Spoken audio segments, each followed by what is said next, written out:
Boy, we are looking at a completely different Yankees team. They've won 5 in a row, and they're looking focused. They're looking energized. They're looking hungry. They're also looking angry and like they want to destroy the Houston Astros, which is fantastic.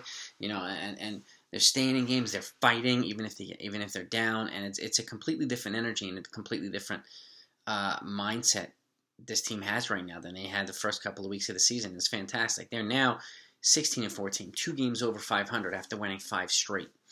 And they beat the Astros tonight. They scored 6-3, and it was a good game. And Jordan Montgomery went a 6 innings, solid 6, gave up 3 runs, but had a couple strikeouts, and he kept them in the game. They were initially down, and then who other than Giancarlo Stanton brings them back with a 2-run home run, and then ties the game with a double, and hits another single. He had another 3-hit night, and I think he had 4 RBIs. And then a bunch of other clutch hits as well. Now, and then the rest, a lot of the other hitters, just with the exception of Aaron Judge, who had 5 strikeouts tonight. It was a really ugly night for Judge, but that happens. It's happened to Stan. It's happened to a lot of the best hitters. So he'll be fine. He just has to hang in there. But all in all, it was a good game for the Yankees. The bullpen came in. You had Sessa, Wandy Peralta, Johnny Lasagna, and Aroldis Chapman close out the last 3 innings of shutout ball. The bullpen has been flawless, absolutely flawless. I mean, dominant, elite, as good as it gets. And there's still more reinforcements coming. And another non-related news too, Luke Voit hit a home run tonight. He went back-to-back with Miguel Andujar in the second game of his rehab, coming back towards to the majors. Another game where he looks good. He looks like his bat's there and stuff. So we've got more hitting and pitching reinforcements on the way.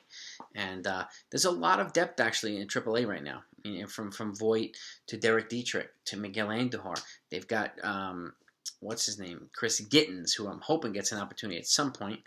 And and they've got Greg Allen, who they acquired early, who could be a valuable outfield piece at some point because he offers a lot of versatility. He's got 4 years of cheap control. So there's a lot of pieces in AAA right now that the Yankees could utilize if they need to.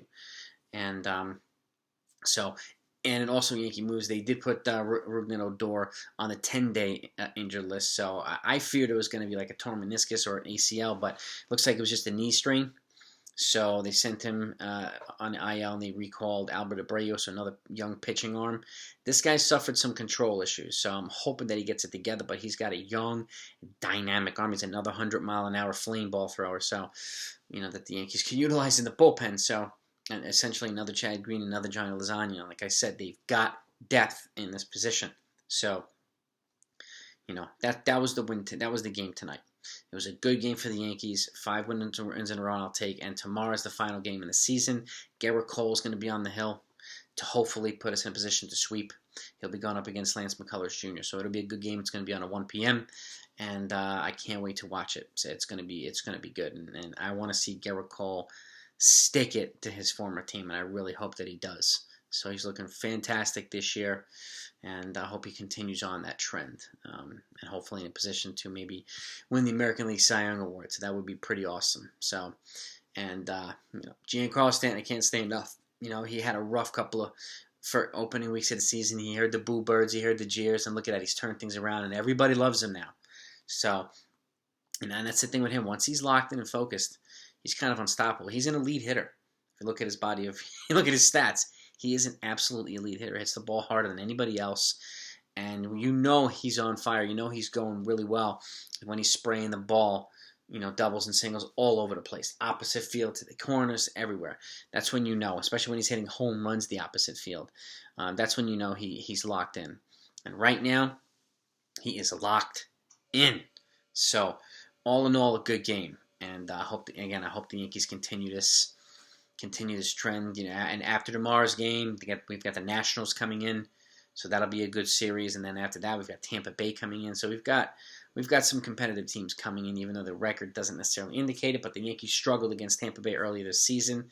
Hopefully, they'll turn it around now, and hopefully, they'll have a good series against the Nationals as well, so it's an opportunity to pick up some much-needed wins and maybe create some space because they still are a few games behind Boston in the American League East. Boston, I think, is 19-12, if I'm not mistaken, and the Yankees are 16-14. So they're, I think, about 3 games back right now. So maybe even more. So even though it's early, Still, Boston is surprisingly good, and I wouldn't be surprised if they make a trade to get better, especially if it's, if they're competing when they didn't think they were going to be competing. So that's why I'm also doing these trade proposal videos. So take a look in the description; you'll see a whole bunch of them, and that's why, because it's for teams that didn't think they were going to compete and are, or teams that are on the verge, or teams that are really at the top and want to get it over, want to put themselves over the top. So that's the purpose of them. So, and the logic behind them is to make it a win-win situation for both teams. Even though somebody might get a superstar, the other team might give up 3 prospects.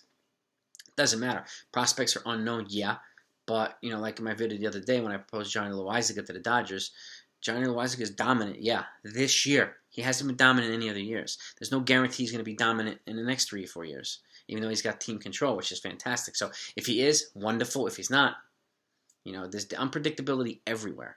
So that's just the way that it is in baseball. People lose it, and sometimes it doesn't come back. So there's no guarantees, across the board. The only person I can really almost put a guarantee stamp on is probably Mike Trout, and and maybe Jacob deGrom and Gerrit Cole. But aside from that, there's not many. There's really not many. So, but anyway, hope you enjoyed this. I wanted to keep it short and sweet. The Yankees, 5th straight win, good game, completely different team than they were a week or 2 weeks ago. So, let's keep on that trend. I'll keep filtering the updates and the recaps. I'll have one tomorrow, early evening or late afternoon after the game. And I've got a trade proposal coming up tomorrow morning, so you're not going to want to miss that. So, if you haven't subscribed yet, do so. Hit the bell icon next to it. Remember, I'm doing a giveaway, 2,000 subs. We're only about 25 away, so if you haven't subscribed yet, do that. It automatically puts you in the running. It's just my way of saying thank you. And I'm going to keep doing giveaways every 1,000 subs, and each one's going to get bigger. So, and once you're in that running for that one, you'll be in the running for all the rest of them too. So, hit the thumbs up if you enjoyed this. Thanks so much for watching. Talk to you tomorrow.